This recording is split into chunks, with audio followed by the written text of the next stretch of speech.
So the key with one of the keys, I should say, working with lenders is understanding what the requirements are and what they need. So an example would be you go to a lender, it could be a bank, and say, look, I want to get this property.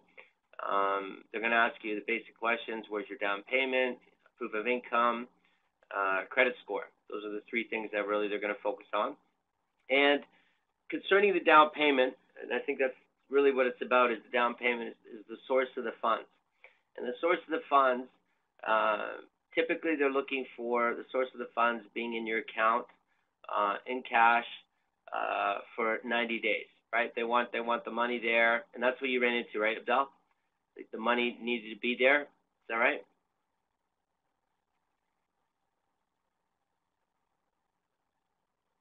Okay.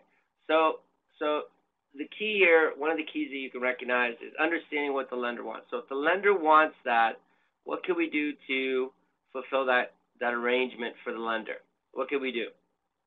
What could we do? Think about that for a moment. What could we do for the lender if the lender is asking us to source funds? And in this case, we have funds in our line of credit. We have accessible funds in our line of credit. What can we do? How could we fulfill that commitment to the lender? The lender is looking for source of funds in your account 90 days.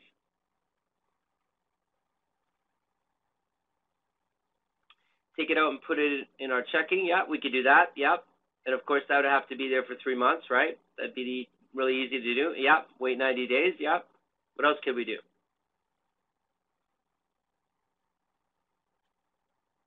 Now here's the key. So let's say we do that. Let's play that out. So we take the money out and we put it in our account, and we wait 90 days, 180 days, whatever it is. The money's there.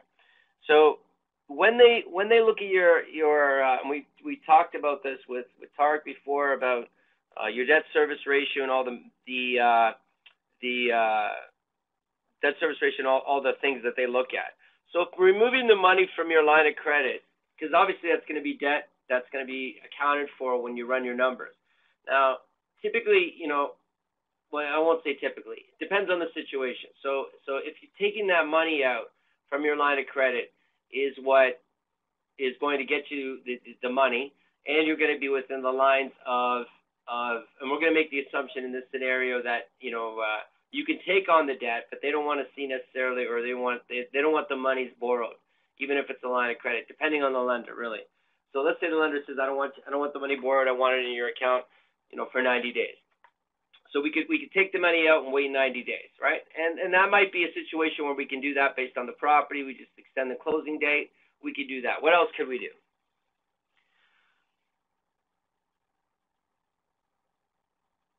Who's done this? Has anybody been in this situation where they were using money from their line of credit? Anybody done that before?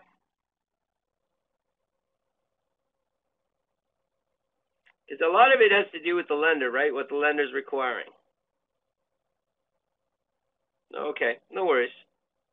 It really doesn't matter because it really is. The key is to understand what the lender's asking for, and if the lender's asking for those funds to be, in your account for 90 days, then it's relatively simple. The money needs to be there, right? The money needs to be in your line of credit. Okay. So where else could you get the money?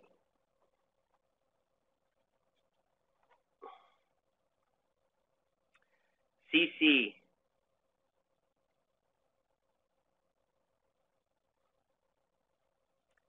Yeah, you can get it from credit cards. Yeah, as long as you can get the money from anywhere. As long as taking the money doesn't, you can gift it too. It can be gifted from someone. It can be gifted. You're allowed to do that. But if the amount of money that you're borrowing is somehow going to hard money lender too, yeah, you can get it from private lending. As long as the amount that you take does not affect your debt service ratio to be able to get the mortgage, really is what it's about. In the situation where the debt service ratio is going to affect your mortgage, you'd have to break down in what ways it was and what you would need to do. So, they're going to run the numbers on your situation, and the lender is going to tell you that you're over by, and you can ask the question. You can literally ask them, how much am I over by? How much extra debt is pushing me over, or income. What am I missing for the income? Because really, it comes down to income and being able to service the debts that we have and the lifestyle that we have. So it might come down to your $200 over. You need to make up $200. So whatever the lender's asking from us, if we want to work with that lender, we need to resolve that challenge, that issue. Similar to when they tell you, well, you have too many credit cards available, we like to shut some of these credit cards down. You don't technically need to shut those credit cards down in many cases. By reducing the limits of those cards, you can fulfill what they want for the lender, right? So the lender has a formula and what they use. What we need to do is we need to understand what that lender is asking from us in the way of what situation or position do we need to be in to move forward with the loan. Once we understand that, then we can take or start to develop a plan and taking action on how to resolve that to meet the lender's requirements. I have 5 now. You have 5, Tammy and Troy, you have 5. What's that? You have 5 credit cards. Okay. All right, so credit cards, you know my feeling on them. They're great when you use them right. You want to use them properly, get all the benefits from them.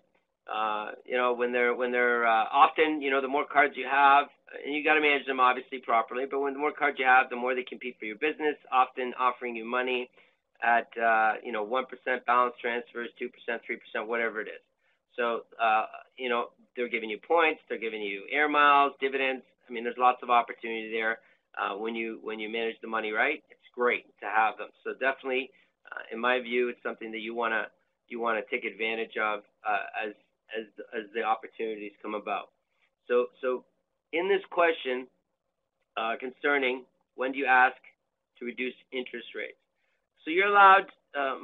Most credit card companies are going to allow you to reach out to them every 6 months to reduce your interest rates, to request an interest rate change or a limit increase.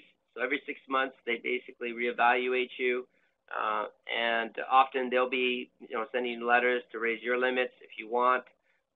So every 6 months is appropriate for the evaluation process for most credit card companies. So every 6 months you can give them a call and ask for those interest rate reductions and the opportunity to increase the limits if you see the opportunity there to do that. In my view, it's all about money management. So the more they offer, the better. Of course, you need to use that for investing purposes, right? We're using our cards to take advantage of the opportunities that they're giving us in the way of benefits and access to capital. The other thing I wanted to know is how to factor the money borrowed from the line of credit into the sheet. I'm wondering if we can run the numbers since I have them. Sure, let's do that. Okay. That's a great example. Okay, so let's do that. Let's give me 1 second. Okay. We're going to use this one. Put that over there. Okay.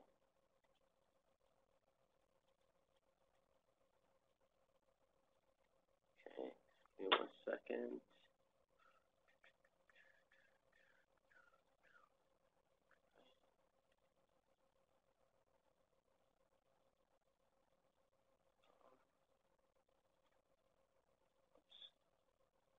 Okay, I'm going to share my screen.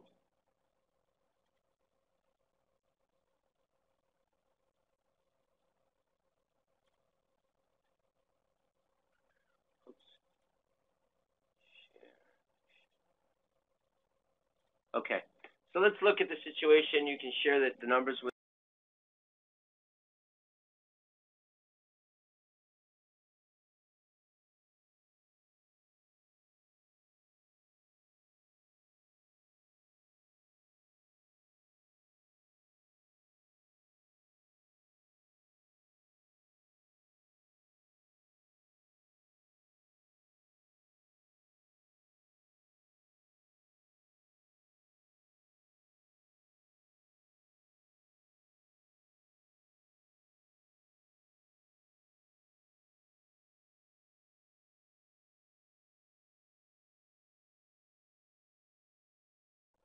I'm back. Can you guys see anything? Has anything changed? Looks like it just reloaded. No, okay, hold on. Okay, here we go. All right, everybody see that?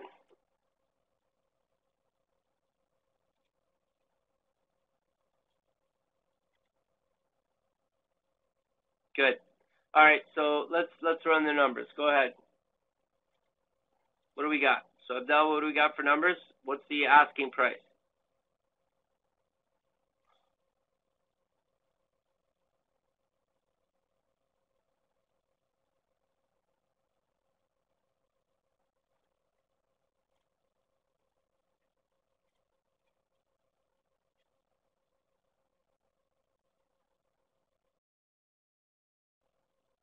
Can you hear me? Can everybody hear me? Okay. All right, good. All right, here we go. Okay, so 475 is what we got for purchase price. Sorry, for asking price, Abdel, and so got it down to 448. Good job, 448. Okay, and since it needs renos, how much are our renos?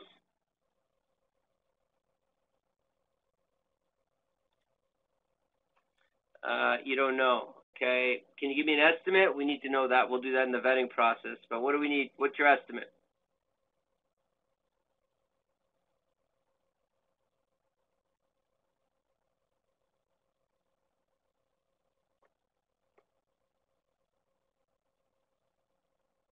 Mostly cosmetic. Okay. What's your best estimate?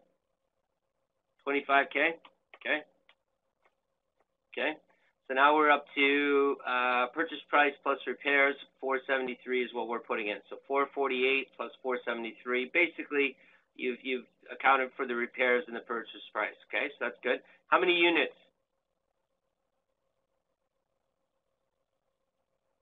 4 units. Okay. And gross rents per month?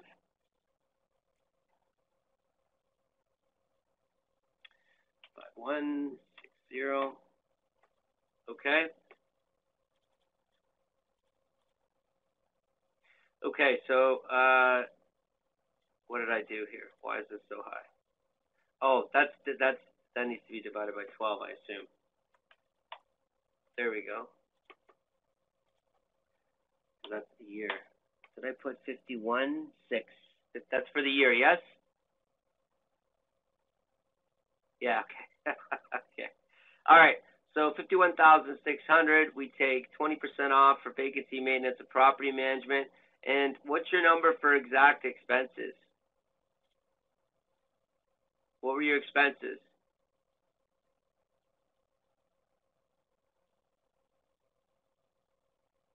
Yeah, just give me a round number. You don't have to, unless you want to give me the exact taxes and these numbers. We can just put that in at the bottom. I can just add it to the bottom. So we can just go like this. Here, let me do this. Let's do that. Do that. Total. Okay. So 7,600 per year. We're going to put that in here for estimated total right here. 7,600. Obviously, if we had the exact numbers, it would just add it up. But that's what we're looking at for total. The 7,600 is really what we're keying in on for the expenses here. So we can put 7,600.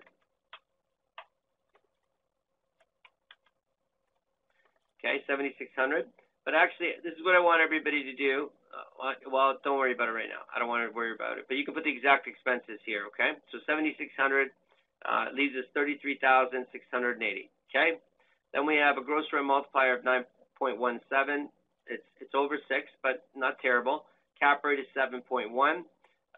And then we have our value is 336, just using the cap rate times 10. And then we have, the net operating income times 10. That's where we got that number. 336,800 is really this number here times 10 to give us that cap rate of 10. That's what we'd like to see. Okay, so we can see that this value versus the overall purchase price and repairs considerably higher. about 140,000 more, but let's see what we can work with. Okay. The cash flow per unit, if I paid cash, is 2,800. 2,800 is what I'd be getting. But of course, that would be the same thing. If I paid cash for this property, that's what I would make as a return, 7.1. So it would be below the committed value of 10 that we want to get when we're doing these properties. So now let's look at financing. Any questions so far? Everybody understands this part, what we talked about here? Any questions?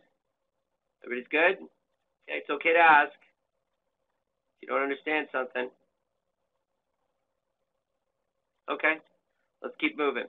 All right, so we go over here, bank source. So Abdel, built in 1975. Okay, so Abdel, the 80% is coming from the bank, yes? Okay, and seller financing. What we'll do here is we're gonna put the line of credit as the the amount that you have there. So the line of credit is gonna make up the rest of it. Is that right? 89,000. Okay. All right. So these numbers are right. Okay. And what's our interest rate from the bank?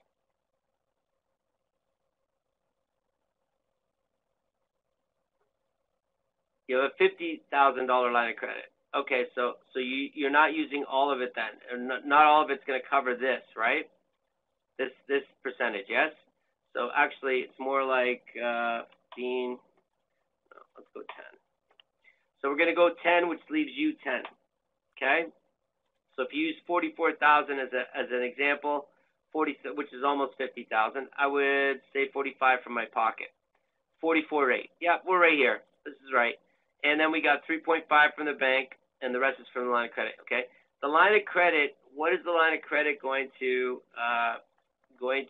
do in the way of interest rate? What's the line of credit going to do in the way of interest rate? How much? You said 8%. 7.99. Okay, 7.898. Okay. All right. And is that line of credit, are you allowed to pay interest only on that line of credit? Just curious. Okay, so then what we're going to do is we're going to put 7.98 here to see the difference, okay? Okay, we'll see a slight difference with the difference in the rates, okay? So let's look at monthly payment is $1,604. That's going to be from the bank. That's the mortgage payment. $324 is what we're going to pay back to the line of credit, and that is the assumption with the line of credit is that's going to be part interest and part mortgage because we're using a 30-year setup. Which, if you wanted to go interest only, just on looking out on this side, you could go 99 years, which is basically interest only. Okay, but let's leave it at 30 years. Just say we wanted to pay some principal and some interest on that servicing that loan. Okay, so we come down here and we see the year-over-year cash flow is $10,539. The monthly cash flow per unit is $219, and your cash on cash return is 23.5. Okay, how does that look to everybody?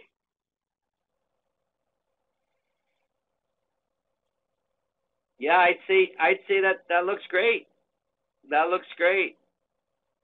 Now the other thing you can do, okay, and this is why I put the interest rate here of 7.98 for interest only, is the mortgage is going to be the same, $1,604, because we haven't made that interest only. We didn't put a number here, okay?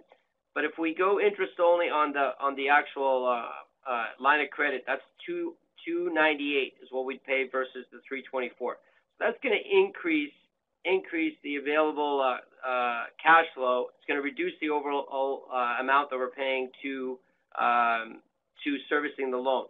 So instead of us paying $1,928 total cost for the loan, it's $1,902. So what's this going to do? Well, it's going to bump up our cash flow by, looks like about $6 a month per unit. So, and it's going to increase our return on investment by about 0.7. So you could do either or. Personally, I would lean towards the interest only and servicing the debt. I don't see a lot of benefit of paying it down, but that's totally up to you. Either or is good. You've met the requirements we're looking for. Here we go. Cash on cash return of 10% or higher. You've met that. Cash flow is 75 a door. You've met that, and the invested in the deal is 10%. So this shows that we've met the commitments of the deal that we're looking for as an investor. This would be something that we would want to move forward with. Okay. Okay. Now, obviously, there's the vetting process and everything that we have to go through, but this is what it would be. The seller wanted it sold as soon as possible, but I would need 90 days. Abdel, if you get Sirius confirmed that the lower units are legal suites, if it matters, in the city this property is in. Also, make sure, because of the age of the age, that the wiring is copper and not aluminum. Insurance companies won't insure it. Yeah, so insurability is one of the causes. Great point, Dave. And we definitely want to do this through the vetting process to make sure that it's legal and make sure the insurance company, will insure it. So, Abdel, what could you do? You said the urgency? This guy wants to sell right away. What is his? Do you know why he needs to sell right away?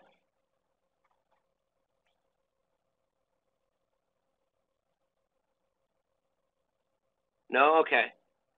So the reason I asked Abdel is because if it's something that's out of your hands, but he lives in BC, if it's something out of your hands, and you can't control it, something that he needs the money right away, then we might look at something in the reduction of the price. If it's something that we can resolve over the 90 days, like he desires to sell quickly, what are some of the solutions we could provide, or what could we do to maybe get an extension for those 90 days? Who has any ideas? There's also the possibility that two of my brothers would be able to put in $23K each, but do not know what deal to make with them. Okay. All right. We can talk about that. So that's good. Excellent. Anybody else? So that's one option. Well, let's explore that option. So, Abdel, if they were going to give you that money as a down payment, so what options are you comfortable with? What could we do? We could offer them a piece of the deal itself. You could offer them the cash flow, portion of the cash flow. They could be just lenders. So let's explore some of those options, okay? And that's a legitimate option for you. So let's look at it. So if they were willing to put up the money, the down payment is what we're talking about, correct? I was thinking 50 for me and 25 each for them. You could do that. Okay, so let's look at that. Let's look at that for a second. Okay, so let's say that they provided the down payment of $44,800. If they did that for you, they would be servicing this loan. They would be servicing these loans for you. My apologies. They would be providing the $44,800. So really, your return would be what? What would it be? So let's see. If they did 44.8, that's the thing, and the monthly cash flow, if you were giving them 50% of the monthly cash flow in 36 months, that's what they would give you. This is based on this rate, which we would change. Let's change that to the standard 5. 5. That's the estimate of where the property would be if we just went with the standard 5%. Okay. This here is we could run through this. This might be seeming a little bit confusing for some of you, but this is where the financing is involved versus the original one. Now the numbers in here are going to change based on what they have. So this is static. Okay, this is static. So to give you an example of this, let's do this. So we went 10-10 in the financing. Give me 1 second here. Financing. Okay, so let's do this. Let's move this up for a second. Clear this up. Okay. So if they were paying the cost of that 10%, it's not going to change your output numbers. Everybody understands that, right? Where this money comes from is not going to change anything unless there's interest in it. Okay? And who's going to hold the mortgage? Well, yeah, that's a good question. Are they willing to hold the mortgage, or you're going to hold the mortgage? And you got, Gabe, you're right. There would be an infinite return. So let's slow down for a second. If they put up the 44.8, so let's just assume that Abdel is going to get the mortgage. They put up the 44.8. If there's no interest attached to it, then these numbers down here are going to be exactly the same. Nothing's going to change here, okay? What's going to change for Abdel, for you, is that your return is going to be infinite. That's what's going to be there. The return is going to be infinite because you have no money in the deal. But the cash flow numbers themselves are not going to change, right? So the $219 per unit is not going to change. Now, if you decide to give them 50% of that, half of that, your return is still going to be infinite. You're still going to make $440 a month. They're going to make $440 a month. So because there's 4 units, it's easy to calculate, right? You're going to get double that, and they're going to each get that. Okay, that's basically what this is going to turn out to be in the way of cash flow versus them versus you, and what you're going to give them in the amount. So here we see the month 109. It's just splitting that 109.78. We see here this is times the number of units, so 39,552. So your brothers are going to get this. The capital gains, if it's sold, after 5 years, based on that amount, the total income they're going to get is $25,636.14. Their ROI is 174%, because, hold on one second. Total capital gains 21,000. Total income is 25,000. That is not 174 ROI because I divided it K30. Give me one second. K30. What am I missing? K30 is this divided by this. This divided by this is 25. Give me one second. K34 equals this. What am I missing? That's what they put up. 57.22. That was backwards. That's why. So their return is going to be 57.22 over the period of 5 years, if that's what we're going to give them. And this is the assumption if they sell the house. If you don't sell the house, though, that's what they're going to get over the period of, over a 5-year period. That's what they're going to get. So your brothers are basically going to make, they're going to make half of the 219 each because there's 4 units, right? This is just taking it divided by 2. That's per unit, 109.78 per unit. So you're still over 75 per unit, even if you split this deal with Abdel. So in this case, you get an infinite return. You would get double that. There's 4 units, $440 per unit. This would be still an outstanding deal, and your cash-on-cash return would be infinite. Okay, be infinite. Okay. If you decide the other option is, any questions about that, Abdel? So basically, you're just taking half. You're going to give them half the cash flow, which I think, when you look at the numbers, that's a pretty good return for them. Okay, that's a pretty good return. If we wanted to look at just an example, if we wanted to look at each individual, so let's look at each individual. So the cash flow, okay, for each individual brother. Okay, so brother would be this here, right? Divided by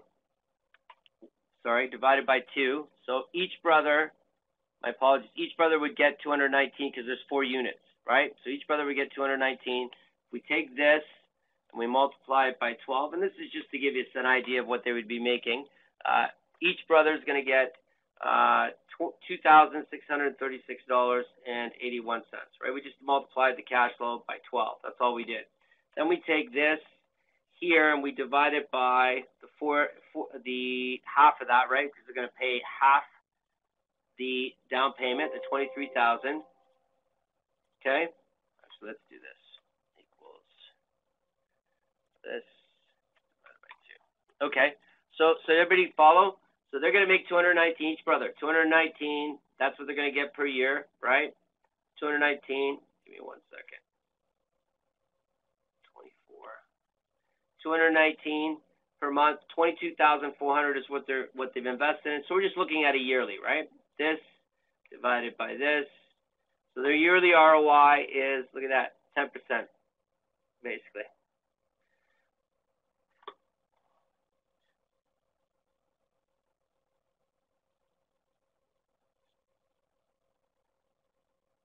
One second. Here.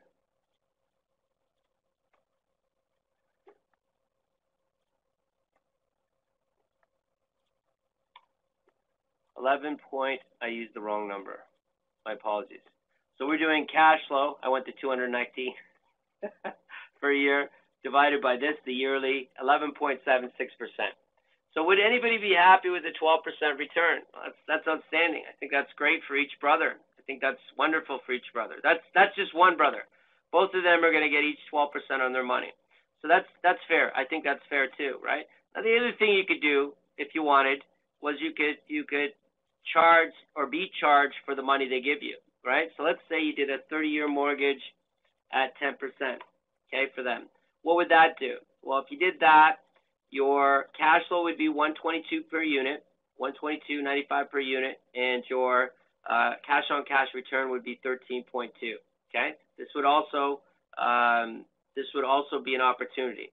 So if you paid them 10% a year for a 30-year mortgage, would you be better off in that situation? Well, your cash flow would be better off because you would be getting 4 times this 122 versus what you were getting before. So an example in money amount, if we took this times the 4 units, that's what you would get if you borrowed the money from them at 10%.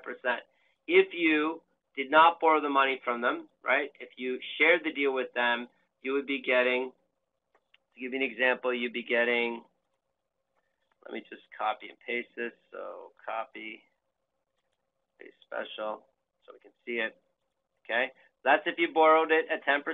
If you didn't borrow it at 10%, okay, you'd be getting this times 2 equals this times 2. Okay, so you would be making an extra, how much?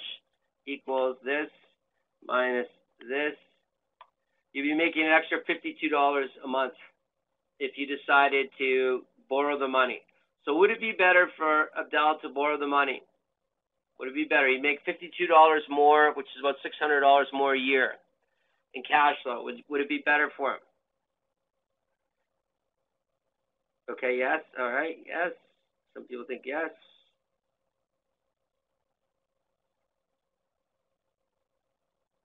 Okay.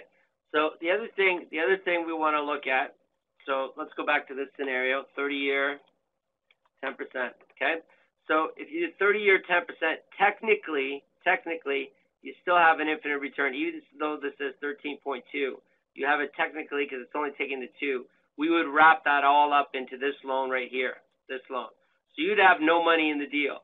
So technically, cash flow-wise, you'd be better off paying them 10% a month over a 30-year mortgage, which shouldn't shock us. It's about $50 difference, right? It shouldn't shock us, really, when you think about it, because the difference between borrowing the money and actually sharing the money with them is we were going to give them 12%. They would make 12% on their money versus us paying them 10%. So it's not a huge difference, but I think that it might be good for maybe building a relationship with your brothers to invest, to have them also experience the cash flow from the property. But that's totally up to you. But either or, I think is fair, at least from my end. As an investor, you're going to make 12%, and you can say that to them, Abdel. You can say that. You can say, Abdel, you can say, look, guys, if you want to invest with me on this property, I'm going to give you 12%. That's how it works out. If you just want to be a lender, I'll give you 10%. I'll give you 10% over 30 years. And when I sell the property, obviously, I'll pay you back your money. But if you invest with me, I'll give you 12% a year because of cash flow. So they'll each get cash flow, right? They're going to get $2,600 a year in cash flow, and you can give them a share of the profits when you sell the property, right? You can give them a 25% share each from the property when you sell it. So if they want to be the long-term investor, I think they should, possibly be included in the benefit of the sale of the property. Does that make sense, Abdel? Yeah. So I think that the other thing is, how are we going to get around the 90 days? Well, this is I think why someone asked who's getting the mortgage. So if they're willing to get the mortgage, and the other thing you can do, if they're willing to be part of the mortgage, actually. So if you pooled the 3 of you together as an investment property together, your lender could could possibly you could offset any of that situation because you're both being on the mortgage or you're both doing it to mortgage. That the money issue or the source of the money now would come from your brothers. It wouldn't be a big deal to your lender. Have you asked your lender about this? I guess you haven't, right? Not yet. I'd call him tomorrow and say, look, my brother or brothers want to involve themselves in this deal we want to do together. They have the funds. They have the funds. And if they can source the funds, then, you can work with the lender to make that work that way. And then you won't have to wait the 90 days. So it'd be like if you were, yeah, exactly. So if you were like, it was you and your wife, and you were going to get the property in your own name, but then you included your wife, and your wife had the cash in the bank. She already had the cash in the bank. Then they would look at that as the source of funds, right? They'd be okay as long as the source of funds were accounted for. So I don't foresee a problem if your brothers have the funds already there. I can't imagine that there's going to be a problem, and they can look at your total incomes together and stuff like that. I'm sure you could qualify for a much larger mortgage based on 3 incomes and 3 situations, depending on the situations of your brother, right? Of course. I mean, you know better than me. The other thing is you could do it 100 different ways. You could have one of them do the mortgage and write up an agreement outside of that in the way of cash flow and how it works. You could do a joint venture partnership. There's 100 ways you could do that. But the source of capital problem would probably be solved for immediate purposes, would be solved if you included your brothers. And you know what? I think this is a great example. I think it's a great example to illustrate how things become easier in our investing if we're willing to share the wealth. I really do. Because not only will this solve this problem for you, Abdel, it'll help you help your brothers. And that's great. And that's awesome. So your brothers are going to get helped. You're going to get helped. I mean, it's a clear example of that. We would like to discuss a property that we are looking at. It's a 7-bedroom house. Okay, I'm going to do that. Just give me 1 second. That sounds great. Love to do that. Just want to wrap up with Abdel. Abdel, are you good, my friend? Are you good? You're going to reach out to the bank and see what you can do in your brothers? Excellent. Beautiful. Beautiful. Okay. My pleasure. Anybody have any other questions about this property? We're good? Okay, we're good. Ideally, how old should be the property? You know what? In my view, it doesn't matter. What matters is you account for the maintenance that would be required. So if a property is older and it requires more maintenance, then you should account for that. If it's a newer property, the maintenance obviously would be less because it's new. That's why new houses typically cost so much more than existing properties, because everything on it is brand new. So the maintenance cost is basically non-existent. I don't want to say non-existent maybe, but you won't see any major cost to maintenance, like a roof or a furnace. Even updating the exterior and interior could be 10, 15, 20 years before any of that starts to go. So really it's about accounting for the property's age.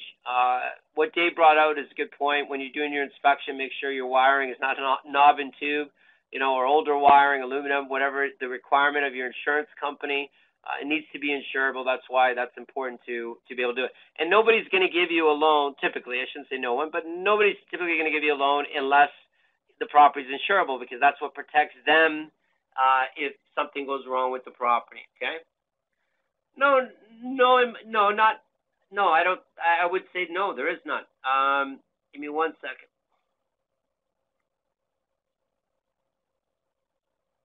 Yeah, Andrea, why don't you send me an email about that question, okay? Okay, so yeah, I would say the bigger challenge or problem people have, Nick, is that they don't account for it. They don't account for, great, Andrea. They don't account for the expense of maintenance, regardless of the property. They don't account for, it's just like is it okay for me to go in a market where there's a 30% vacancy rate? Well, yeah, there is. If you account for the vacancy rate, yeah, there is. If your numbers make sense with the current vacancy rate, sure, you can improve it. But you should always look at the state it's in and the ability to extract profit as it is if you're looking for long term. If it's a flip, it's a different story.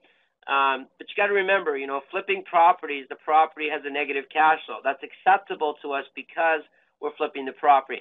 Now, can you buy a house, fix it up in anticipation of being able to rent out the property? Yeah, as long as the numbers are accounting for all in, you can do just about anything. So going back to the original point of 30% vacancy, can I go into a market where there's 30% vacancy? Sure you can. If the property can cash flow at a 30% vacancy, then it's something we want to consider for sure. It's the problem when you walk into a 30% vacancy and you pretend it's a 5% vacancy, so your numbers look good, to you. So with maintenance, with vacancy, whatever it is, property management, it really doesn't matter. You just want to be accurate. You just want to be, making sure that your numbers really reflect the current state of the property. And then you could talk about projected states and renting it all out and what we're going to do. But you need to know that property is paying you money now, right? Because you got to remember, when you're taking those properties on, typically you're taking on someone's problem, and you need to be paid for taking on that problem. Okay? Excellent. All right, let's look at the other property real quick. Okay, so here we go. Let me get these numbers. Okay, so let's go over here. We're going to start again. We'll reset. Okay, so that's a good button feature. I should have a reset button on this. Okay, so asking price, what do we got here? Okay, 7-bedroom with 4 main bathrooms, 4. Asking price is $200,000. Wow, $200,000. Repairs, let's see, room with 5 persons, might add another one soon for the person mostly working on the tank. Farmer related workers were thinking of renting it and holding it, but concern is the, give me 1 second, is the ability to sell it off later, maybe a few years later. Okay, well, let's look at that. Okay, so $200,000 is the property. Let's do this. It's 7 units. What was the income per unit? Was how much? It was $600 per person. So $600 per person. So let's go 600 per person, 6 times. So we're gonna go like this. We're gonna go just to do this quick. 600 times 12 times the number of units. That's gonna give us the gross amount. Okay. So 7,200 per month. That should be divided by 12. Divided by number of units. Oops. Equals this divided by 12 divided by number of units. Let's give it 600. Okay. This should be divided by, multiplied by 12. Do that. There we go. That's why I had to do that. So don't need to do that. I was right the first time. Okay. All right, 50,400. Vacancy.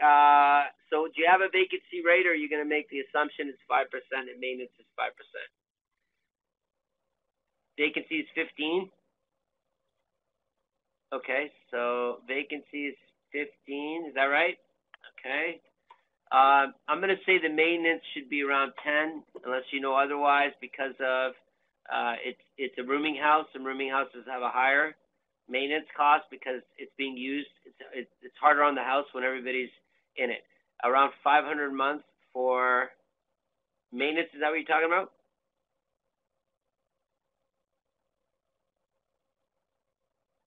Is that what that 500 is? It's maintenance cost per month? Yes, for two properties. So combined 2 properties, 7 units. Is that right? All right. So if you know it's 500, it's going to be more like that. Let's see, 13. No, not quite. 12. It's going to be about 12%. Okay. Management, 10%.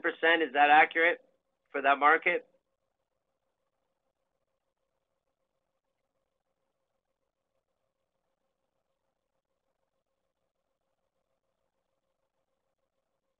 You said no there. What does no mean?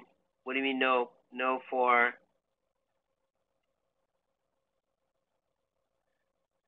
So 500 a month for, okay, it's 300 per month for management. What's the 300 represent? Management, maintenance, or vacancy? Vacancy is 15%. Maintenance you said is around 500. You said maintenance is 300. Is that what you said? Okay. All right. Let's kick. Okay. I'd like to err on the side of 10, but so can we use 10 just for the sake of just erring on the side? Let's use 10. So 420. If we have extra money, just put it aside for some future maintenance project. Management is 10% accurate for management.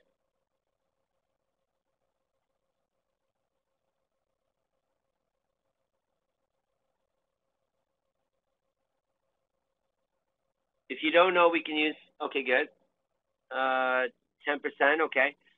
What is the cost over and above the maintenance? What's the cost over and above this right here? How much are we, do you know an estimate? Bills and stuff? No? Okay, then this is what we'll do. We're going to do, I want to do at least 20%. Let's do 10,000, okay? Let's just do 20% for now. We need to find that, obviously. We haven't asked him for the, okay, all right, statement, okay, income and expense, okay. We'll use 20%, okay? 20%, $10,000. Let's just use that. So gross rent multiplier is 9.8 cap rate. Okay, so this makes me nervous that you're at a 4.8. This is going to make it tough. This is tough, 4.8. So it's not leaving a lot of room for any creative financing at 4.8. But let's stay with what we have. Let's keep working on it and see what we got, okay? So if we paid cash for the property, we'd make, almost $1,900 a month. But of course, that would only be a 4.8% return on our property. You can see there's a gap, obviously. Oh, wait, I didn't change this. That's why. So 200,000, that would change it. All right. Is there any repairs required? Yeah, thanks. Any repairs required?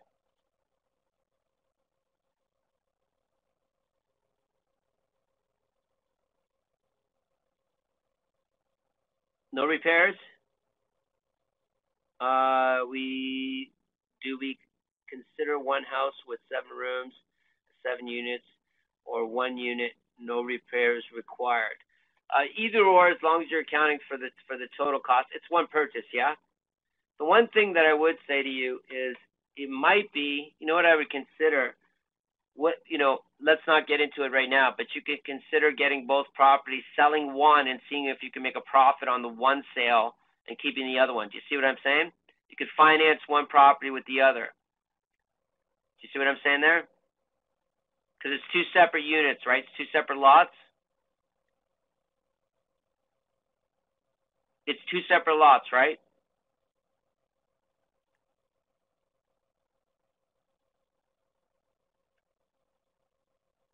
How much minimum to allow for creative financing if we prefer 10% or higher? Well, that's a more complex question.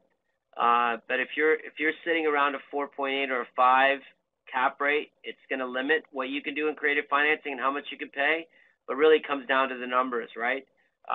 If you're at a 6%, 6, 7, you can make that work relatively with what we do, the creativity we do. When you start getting into 4s and 3s, 4s, it's tougher. It's tougher to make it. But we would still look at we'd still run the numbers and see what we could do to try to make the deal work. Does that answer your question? It's really difficult to say. You'd have to run it. Now the cap rate is 113. Because I put 20,000. That's why. There we go. Okay. All right. Okay. So wait. Let's see here. Do we mean 2 7-unit properties? No, we don't mean 2 7 units, right? You mean 2 7-unit properties? So 14 units? Is that what you mean?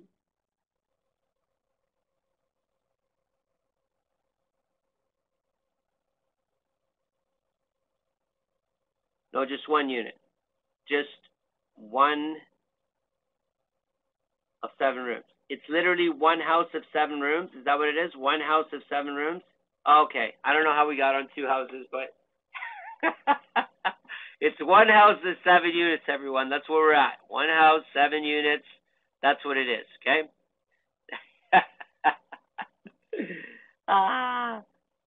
Is it in Edmonton? How old is the property? We'll get into that. Nick. Really, again, that's a question of that should be reflected in our maintenance cost. But yeah, that's a great question. I mean, you can ask these questions. They're going to help us better understand. Because it is the numbers I have been running, I noticed the difficulty for cash flow. Well, let's see. It doesn't look too bad now. I mean, if it's 200,000, the ARV for this is going to be same thing. There's no repairs, so there's no ARV to look at. It's 200,000. There's no repairs. This number is great. We should be okay with this. It's 11.4, and your gross rent multiplier is 3 point. This is a great property. Just looking at this numbers, this would be great. Okay, so let's look at obviously the exact expense or the additional expenses we'd have to look at once we figured out what the cost of the property is. Okay. Give me 1 second. Plus this. Okay. 2713.8 because we have the maintenance. We bumped up to 35 in exact expense. This expense actually is supposed to come from here. The sheet should do it for us just for now because that amount because it sums them all. Give me 1 second. So let's do this. We're going to go equals here equals sum. She should have done that for you. If it doesn't do that, don't worry, I'll update it. This is what we should do. Equals sum because we're doing the year. So what I'm doing is I'm summing these expenses. In this case, we don't have the exact amount, so I'm just going to put $10,000 in. Okay, that's 100,000. Okay. So that'll come up here and show $10,000. It's $27,000. Rent multiplier is 3.97. Cap rate is 3.8. Okay. So bank, where are we getting? So any bank financing, is that going to be 80%? Is that what we're estimating? Okay. Are we bringing in an investor or partner at this point? Okay. How much are they going to put up?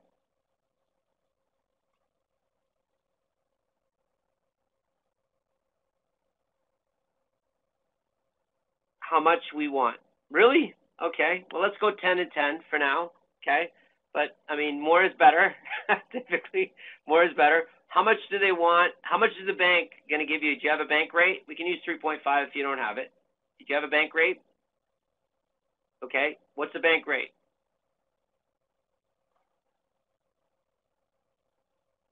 Or not the bank rate, but the rate you can get. What's the interest rate on the mortgage that you can get? Not sure. Let's use 3.5. That's pretty standard right now. You can get 3.5. Might be a little higher or lower depending on the institution. And how much do they want for interest? Your investors. Did they tell you?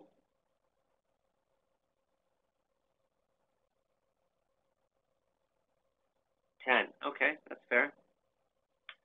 10. Okay, good. All right. So we have 160 coming from the bank, 10 from them, and 10 from us. We're going to pay them 10% over 30 years, okay? So we come down here. Oh, wait, let me do something. Let's change this to 25 just to stay on the lower end. You can get 30, but let's say 25 right now for now. Monthly payment, $799. The loan is going to cost you $173 and $971 per month. Total $11,656 per year. And we look at here.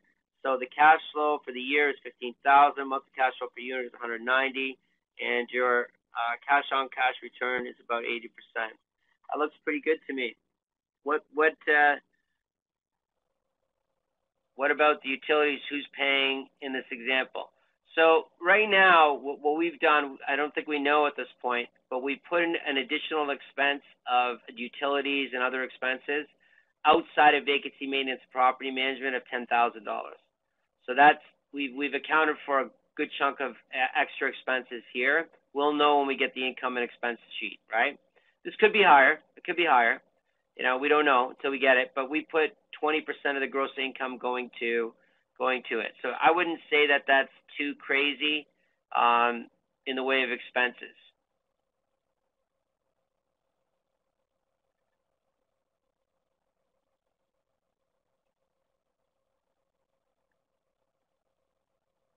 Can you put a little more expenses? Yeah, sure we can. We put whatever we want. You want to put more? This is pretty cash flowing.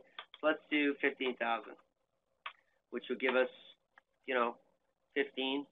30%. So even at that, let's see. So we would be 32,000 cap rate at 16.3. What's happening here? Wait a minute. Hold on one sec. Did I change these numbers by accident? What's happening? Because that's not working now. Hold on one sec. That's not moving. Hold on. Maybe I swapped sheets or something. I might have. I think I swapped sheets. That's what I did. Let's go over here. Let's change this to 15,000. Okay. Let's go over here. That's 15,000. That works. Yeah. Okay. 3.9, 16.3. Let me see something. Okay. So the cap rate is 16.3 versus, give me 1 second. I just want to check some real quick, folks.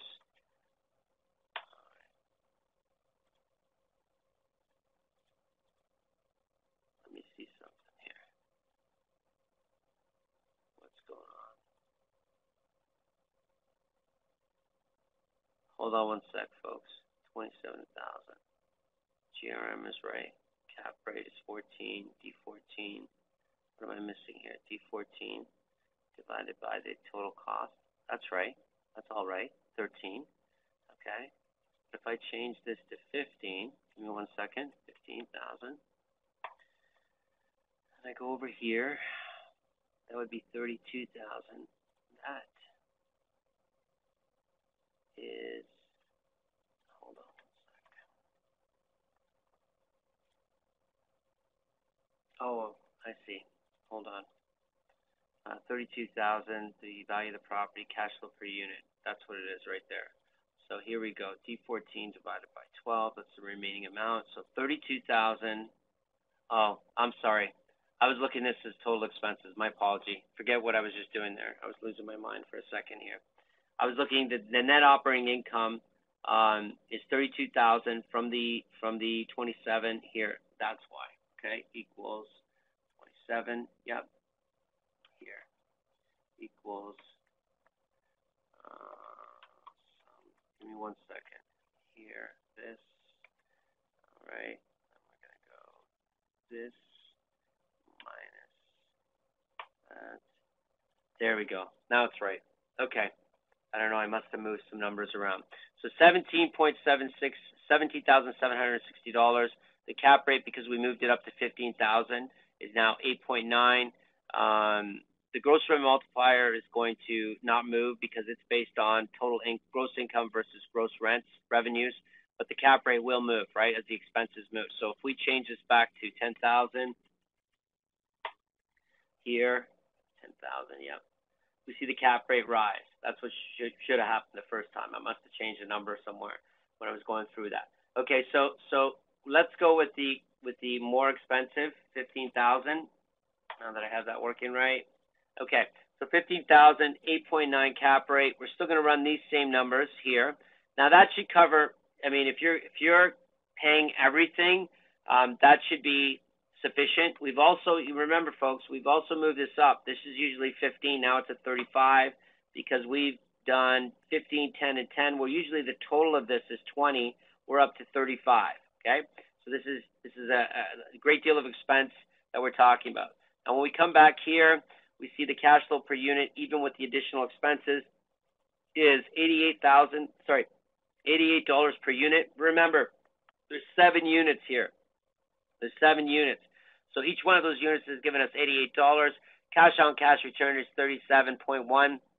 That being that we've only put in $20,000. Okay, we've only put in $20,000. Does that make sense?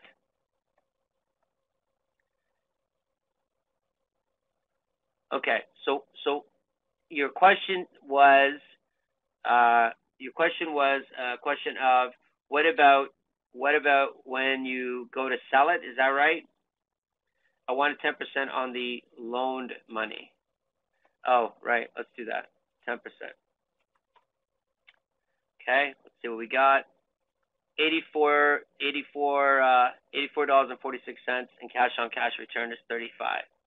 So 10% return. The loan's going to cost us $173,889 is going to be the mortgage payment per month, so it's a little bit more. We don't quite make $88 per unit, but we make 84. Still rock solid. Still a good property. The one thing I will say in reference to what about future sale of the property? If the property's cash flowing, I wouldn't worry about future value as much. Not something I would worry about. I would definitely just look at, what is this going to produce in the way of cash flow per month. If if appreciation comes, then great. If it doesn't, then we're not depending on it. So, if we did the appreciation at 5% per year in 5 years, it'd be $255,000. Just that's year over year over year. It would bring in an extra $55,000. I wouldn't worry too much about the appreciation as long as you're cash flowing. Okay.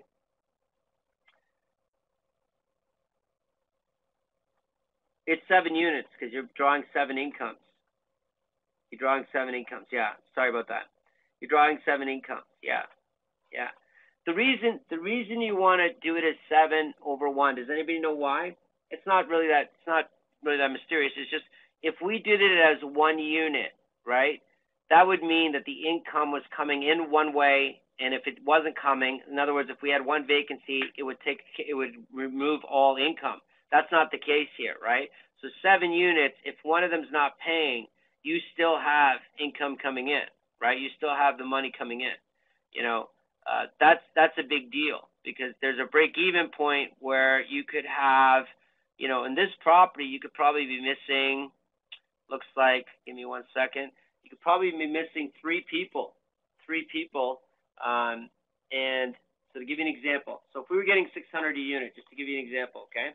If I did equals this times 3 units, that would be the monthly rent. Now, see what it's showing you? Here, I should add this actually. So, vacancy. I could do that. Let me just leave it right there. Let's say that, just as an example, let's say that 3 units are empty. Let's see what kind of impact that would have on us, okay? This is actually a good exercise.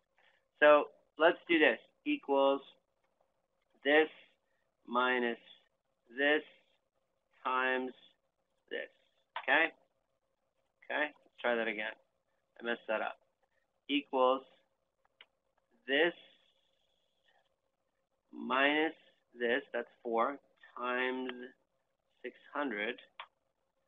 Why is that giving me a negative number? What am I missing here? This times C8, 7 minus D8, which is 3, which should equal 4, times 600. That circular reference? No, equals. I know why. I'm such a. Yeah, you're right. You're right. You have to put brackets. Do you remember when we went to school? They said, "Hey, you'll use this stuff," and we could never figure it out. You got to use the brackets. Okay. Okay. So let's say that 3 units are not paying their. We only have 4 units rented. Okay. So if we had 4 units rented, would you be okay? Let's go down here. If you had 4 units rented, 4 units you'd be down. Monthly cash flow would be negative $82. Okay. What if we had 5 units rented? So 2 were missing, 5 units rented. We're $26. So basically, you could have 2 units not rented, and you're basically at break even. You're about $26 short.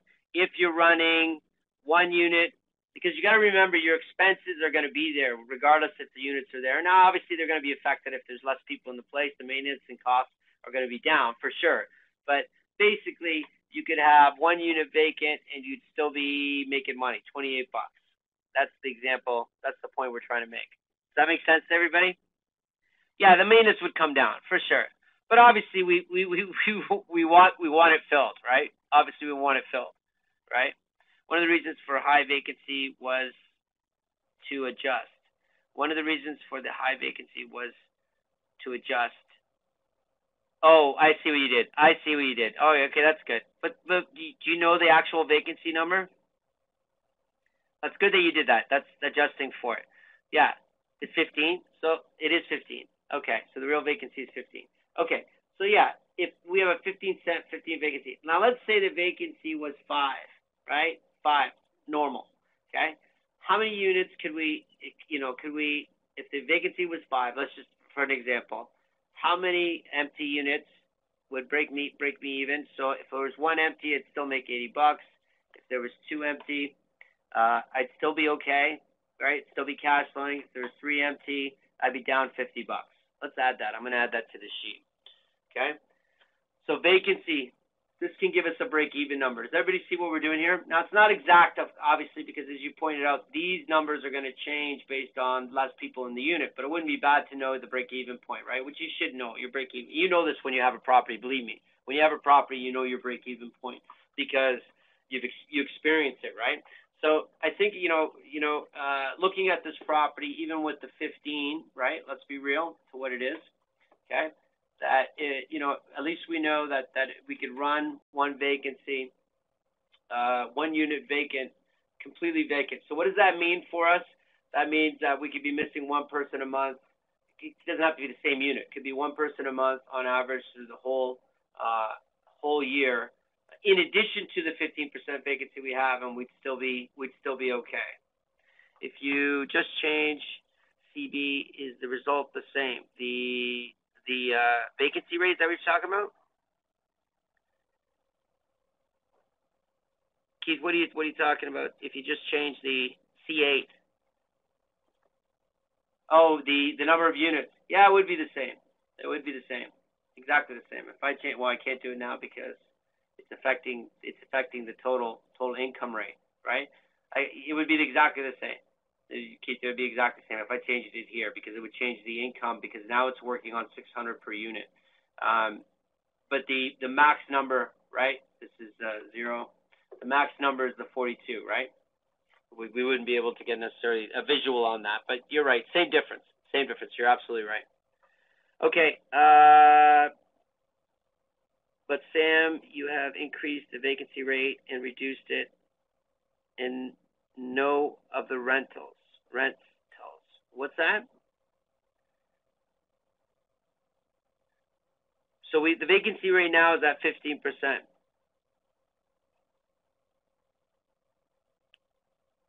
So you've increased the vacancy rate and reduced the number of units. I mean the number of units being rented. So this is just showing, so the expense, you're saying it's 15%, right? That's what the number is, right? 15%, yes?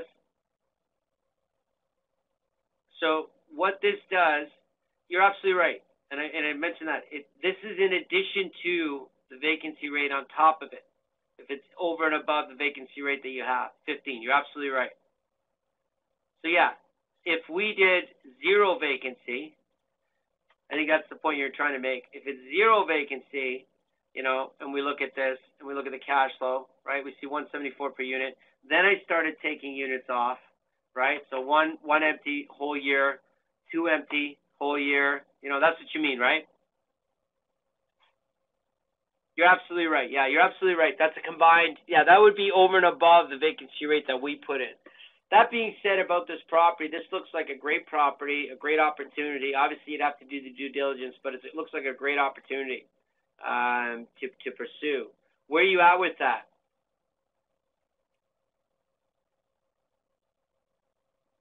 The vacancy rate, Pravin, is calculated through, all it does is go against gross rents, right? So you're saying gross rents, say, in this case, gross rents, let me change this to 0. Your gross rents are $4,200, yes? So your $4,200, all this does is it says, okay, of the vacancy, bad debt, we call it, 15% of that gross rent's not going to come in per year. So basically a 15% would be a 1 unit, a little more than 1 unit would not be coming in for the whole year. Does that make sense? It's just doing a gross number against income because you can't. Yeah, good. Okay, you get it. All right. He's coming over to discuss the deal. Good. All right, awesome. Keep us updated. That looks like a great deal. So let me make some minor updates to this sheet. Make sure that we can maybe add the break even and even a reset button. I have to go back into my Visual Basics to make a reset to clear these. We'll have to remember how to do that. But what we'll do is and I'll add this break even number for next week. Okay, see if we can get that done for next week. Any other questions? My pleasure. Keep me updated. Yeah, keep us updated. Any other questions before we wrap up?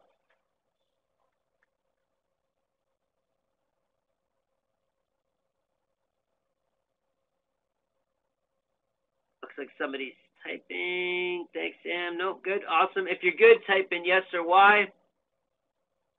Andrea, send me that email, okay? That question. We need the updated file, please. So Oscar, I'm gonna give you this file, but now I'm a little bit the numbers. When I was punching in the numbers, I didn't see. I want to redo it. I'm almost nervous to give it to you as it is now. I feel like I want to see that it works right. Do this. Send me an email. I want the sheet that I just put up there. I want to make sure it's working right. I'd rather make sure the numbers are working right. Because when I was punching in numbers, it looks like I must have changed something. I'm wondering if I did it on that sheet too. I can give it to you here. Look, you can use this one. But if you see something wonky with the numbers, please send me an email, okay? Let me know that you've done something and it doesn't look like it's right, and let me fix it, okay? But it looked like when I was changing these numbers, I have two sheets up. It might have been just I was going back and forth with these sheets. But I want to make sure it's working right. Okay, I want to ask one more question before everybody goes. From the Calgary area, does anybody have a realtor that they trust and they're working with right now? Anybody have somebody that they work with in the Calgary area? Realtor. Calgary, Edmonton, Alberta, I guess. Okay, so this is what I would like to do. If that's okay with you folks, someone asked for some help that couldn't be on the call today, and they were asking about somebody in the area.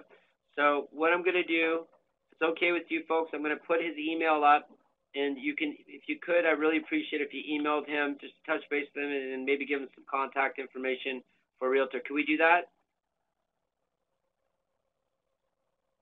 Okay, I'll do it after I stop the call, though, okay? I'll do it after I stop the call, okay? Okay, so let's do this. Before you write anything, wait. Does Medicine Hat count? I guess it's really a question of, do they do business in Edmonton or in Calgary? Calgary is the area that we're looking at right now. But if they do business in it, then I think everybody that's there. So don't do anything yet. Don't do anything yet. I'm going to wrap up the call. I want to thank everybody for coming. And we're going to be running with a regular schedule. So next Tuesday, we're going to run again. Hold on one second. I'm going to stop the recording.